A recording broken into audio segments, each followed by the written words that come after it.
Менин чоң атам көп айтчу, ороз айын кандай өткөрсөң, кийинки жылың да ошондой болот деп. Ошондуктан орозонун ар бир күнү мен үчүн абдан маанилүү. Бул ай өзгөчө ай, кайрымдуулуктун айы. Ушул 30 күндүн ичинде жакындарыбызга, айлана чөйрөгө жалаң гана жакшылыктарды тартуулоого аракет кылышыбыз керек деген ойдомун. Ийик ороз айын негизи бир башталгыч, жаңылануу катары кабыл алыш керек.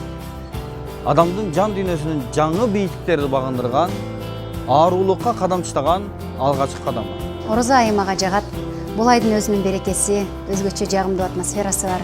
Ушул айдагы кечиримдүүлүк, ынтымак, бейпилдик, сабырдуулук жылдын 12 айына тең тараса деп тилейм.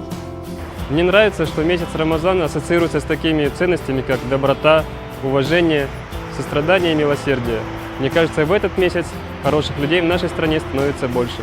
Рамазан айы кеңпейилдиктин, сабырдуулуктун жана кечиримдүүлүктүн айы. Эгерде усуга чейин бири-бирибизди капа кылып, көңүлүбүздү ооруткан болсок, анда ушул айда бири-бирибизди кечирели. Рамазан айыбыз кут болсун. Улуу жазуучубуз Чыңгыз Айтматов агабыз адам үчүн эң кыйыны күн сайын адам болуп калуу деп бекеринен айтпаса керек. Орозо адамзатына, адамга ушул адамдык сапаттарды тартуулайт. Өз доорунда сахабалардагы 6 ай ушу орозонун деми менен жашса, калган жарым жыл ушу орозону күтүү менен жашаган экен. Биз дагы, урматтуу мусулмандар, ар күнү орозодой жашайлы. Мне очень нравится месяц Рамазан. Особенно мгновение разговения, незабываемое, когда все уже позади, и ты продержалась весь день, и даже стакан воды кажется таким большим даром.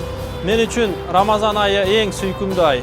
Адам эртеден кечке орозо кармап сабыр кылса, ошондо гана күндүн аягында бир стакан суунун даамын сезе билет жана бул жашоонун баркын көрөт.